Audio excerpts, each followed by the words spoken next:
Goeiemôre. Jy luister na die 73ste oordenking in die reeks Die Goeie Lewe. Ons tema vir oggend is Jesus en ons tafel. Ons het nou die laaste paar oggende gepraat oor die verrassend belangrike rol wat gedeelde maaltye speel in die welstand van mense. Daar is iets wat ons behoort te tref as ons lees, en Jesus het saam met hulle gaan sit en eet. Dis eenvoudig, maar vol betekenis. Die Seun van God, wat keer op keer kies om mense aan 'n tafel te ontmoet.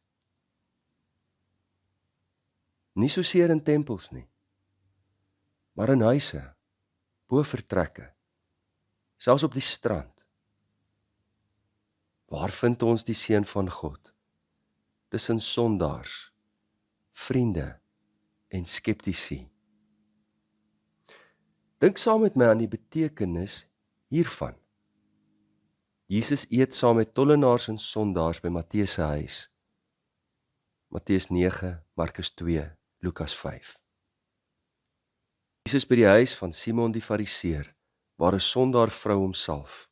Lukas 7. Die voeding van die menigtes. Markus 6, Matteus 14, Markus 8. Jesus eet by die huis van Maria en Martha, Lukas 10. Jesus eet by die huis van die Fariseer op die Sabbat, Lukas 14. Jesus nooi homself uit na die huis van Saggeus, Lukas 19. Die instelling van die nagmaal, Matteus 26, Markus 14, Lukas 22, Johannes 13. Na sy opstanding breek Jesus brood met die 2 disippels op die pad na Emmaus, Lukas 24. Jesus eet vis en brood saam met die disippels aan die see van Galilea na sy opstanding, Johannes 21. Jesus eet saam met die disippels na sy opstanding en bewys dat hy werklik leef, Lukas 24. Jesus noem die koninkryk van God 'n feesmaal, groot maaltyd, Lukas 14. Dink terug aan Psalm 23. Dit moes so kenmerkend gewees het van Jesus se unieke benadering, dat hulle hom 'n vraat en 'n wynsuiper genoem het, 'n vriend van tollenaars en sondaars, Matteus 11 vers 19. Die Gallup World Happiness Report en Leonard Sweet se boek wys albei op dieselfde punt. Saam eet verander lewens. Dis helend, dis heilig. Dit bou kinders se gesondheid en volwassenes se geluk. Maar lank voor ons navorsing gedoen het Jesus dit eenvoudig geleef. Hy het Saggeus se waardigheid herstel deur saam met hom te eet. Hy het Martha en Maria se huis gevul met sy teenwoordigheid.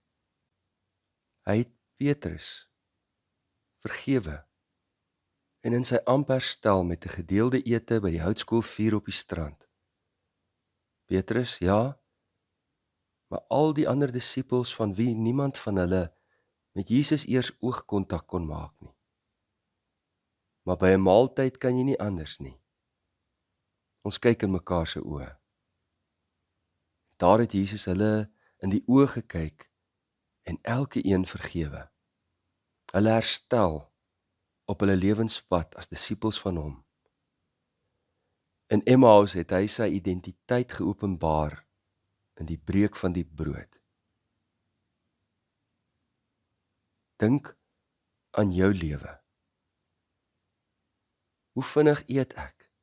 Haastig, besig, altyd op pad? Maak skaars oogkontak.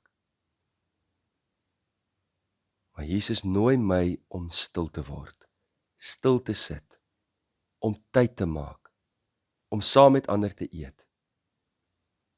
Nie net vir kos nie, maar vir teenwoordigheid. Nie net vir brandstof nie, maar vir sielskos.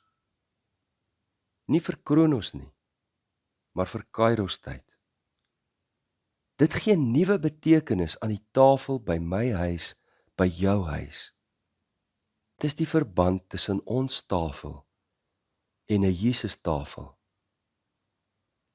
Prof Buitendag het na die dood van sy vrou geskryf: Soms voel ek eensaam, maar die woord verklap reeds een saam.